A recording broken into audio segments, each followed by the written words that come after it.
Good afternoon, class. Wanted to take the opportunity to let you guys know a little bit more about what I'm expecting you to do on your essay over the break. I didn't think that we got to cover it enough in our class period on Friday, so what I've done here is I've given you a little bit more of an explanation, and I'll go through it step by step. To start out with, we discussed the two different types of changing continuities over time essays, CCOT essays. You are going to be doing the second one, therefore using the second type of graphic organizer. Your question is dealing with the continuities and change over time in China in regards to their interaction with foreign powers. You're going to see a distinct change within China over this period from 1450 all the way over to 1914. You're spanning two whole eras that we're going to be talking about with China. Alright?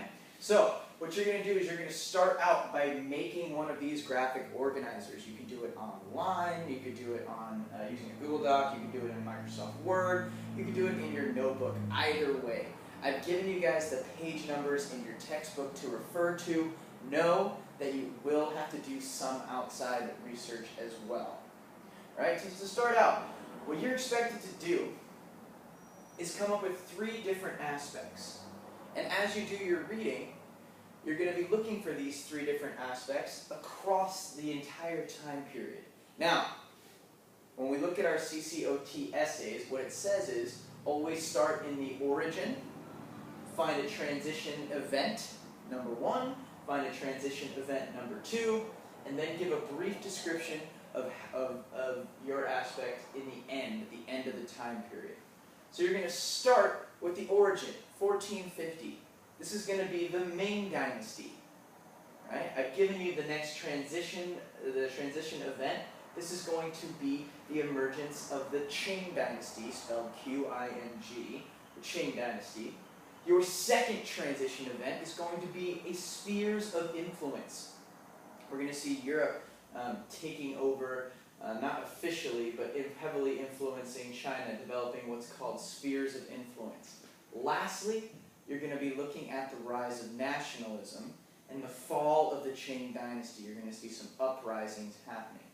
In general, what you're going to see is, during the time of the Ming and the Qing, a period of relative isolation. There is going to be interaction with foreign powers, however, much of the economic interaction is going to be heavily regulated by the government. When we get into spheres of influence, we're going to see economic dominance of European powers. So you're going to see an end of isolation. And then finally, with the rise of nationalism, the fall of the Qing Dynasty, you're going to see Chinese people wanting, desiring, going back to isolation because they're upset with the influence that foreign powers have. Right? So as you're reading, these are the things you're going to want to be looking at. These are the transition events that I really want you guys to focus on. Now, you can choose any three aspects you want. Any three you want. I've given you three here that you may want to consider. You can also revise, feel like you did better. But here's what I think you could do. You could talk about economic reliance. As you read about China, who is in control of their economy? Are the Chinese in control? Are Europeans in control? Who is controlling, who is reliant on whom for their economy? Second is political control. Who has the most political control in the area? We'll see that will stay the same and change throughout time as well. And lastly, cultural integration. Who is taking whose culture? Who is adapting their culture? Is there maybe a rejection of culture? Those are the sorts of things you might want to look at. Again, these are possible aspects. These are not things that you have to do. But it's something that you might want to look at. Understanding kind of how this works. Okay? So what you're going to do is, after you've read, you're going to come up with your three aspects. Again, you can choose to use mine if you'd like. You're going to then go back and take notes on each of the different sections. You don't have to worry about identifying changes in continuities yet. What I want you to do is simply take notes on your aspect in each of the sections. So for the Ming Dynasty, tell me, if you're going to use mine, for example, who is reliant on whom for their economy? Are the Ming reliant on Europe and other powers? Are other powers reliant on the Ming? Then you move on to political control. Who is controlling Asia at this time? Who is controlling China at the time? Is it the Ming, or is it other people? Cultural integration. Whose culture is dominant within the Ming? Right? Then the same thing. You go through each aspect and you just take notes on each. Remember, power of three. When you are talking about each of these areas, you should at least have three major key points. At least three, if not more. Alright? So, you take notes on each of the individual aspects and each of the transition areas or origin or end. Now, once this is done, you can then move on to your thesis statement. Your thesis statement is essentially just going to be summarizing your graphic organizer into one or two sentences. I've given you a list of everything that your thesis needs. Your thesis needs to have a time period, 1450 to 1914. Thesis is going to have a place, China. It needs to have a key phrase. What's the subject? China's interaction with foreign powers. You need to address both changes and continuities. After, of course, you include all of your points and all of your aspects. Right? So you're going to talk about how all of the changes and continuities you see for each of your aspects. You can do it one of two ways. You can do one sentence where you introduce the time, place, key phrase, and you talk about the changes. And then your next sentence, you could then talk about the continuities. Or you could do it in one sentence. Talk about both the changes and the continuities. As long as all of them are mentioned, as long as you are summarizing your graphic organizer, it can be one or two sentences, whatever you prefer. Right? So make sure all of these things are in your thesis. Lastly, in order to get your full score, in order to be able to get that expanded core points that we're always shooting for, one of the things you're going to want to make sure you include are key terms. I've given you guys key terms here that you need to have in here. Most of them are already in the textbook reading. However, some of them are not already. For example, kowtow ritual. We've talked about this in class, but it's something we see expanded in the Ming and the Qing dynasties, and especially an extension of government regulations. This is something that you are going to have to look up. I will give you the hint, and know that you need to look it up for the Ming and the Qing, because especially in the Ming and especially in the early Qing dynasty, you are going to see heavy government regulations limiting the contact with foreign powers.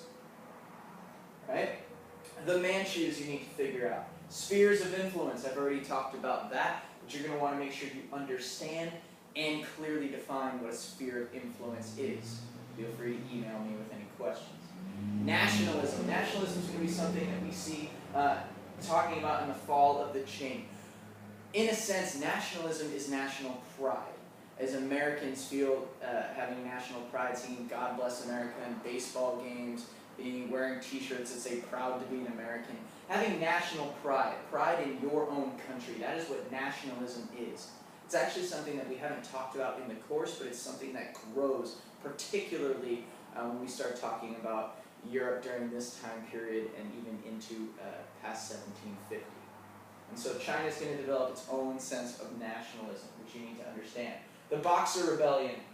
The Jesuits. Now I changed and added some page numbers I want you to read. In order to understand the Jesuits, in order to understand cultural integration, if you want to do that, you might want to look up the Jesuits. It's pages 730 to 732 in your textbook. That's going to be the Ming and the Qing again. The silver. Silver is going to play a huge role in our economy. I have a video for you guys to watch when you get back from spring break. Taiping Rebellion, and Zheng He. Zheng He, who is probably one of the best and greatest and coolest explorers other than Ibn Battuta ever. So, these are key terms you're going to want to make sure that you include. Again, use this graphic organizer. Do not just simply take notes and try to put it together in an essay, because this graphic organizer is going to help you in figuring out the changes and the continuities. Once you have notes written for each of your aspects, you will then be able to see, oh gosh, when it comes to economic reliance, this stayed the same throughout all of it, but this really changed from time period to time period. And then the same thing with both of your other aspects. It's going to help you to understand and put it all together. Not only that, but it helps you to organize your essay. Paragraph 1 is going to be your thesis, your claim. Paragraph 2 starts off with your aspect 1. Paragraph 3 is your aspect 2. And paragraph 4 is your aspect 3. Paragraph 5, that's going to be your conclusion, restating your thesis. For each of these paragraphs, for each of these aspects, you're going through the entire spectrum of time that we're talking about. So you're talking about each of these points within your first paragraph. Remember, I am expecting you to have very detailed information for each, which is why you're taking notes on this. Once you have this graphic organizer written, you essentially have your essay already written. So that's why I want you guys to do one of these. No, I'm not going to be collecting your graphic organizers, but I am expecting a well-organized, well-thought-out, and very specific essay. If you have any questions on anything, please don't hesitate to email me. Don't call me because you don't know my number, and that's a good thing. But feel free to email me. I may not be constantly on my email, but I will make it a point to periodically check and do so. I hope you guys have a great spring break. I hope you do spend time relaxing. For those of you that are going to be watching this video, which should be all of you, I look forward to seeing you guys when you get back. All right? Thanks.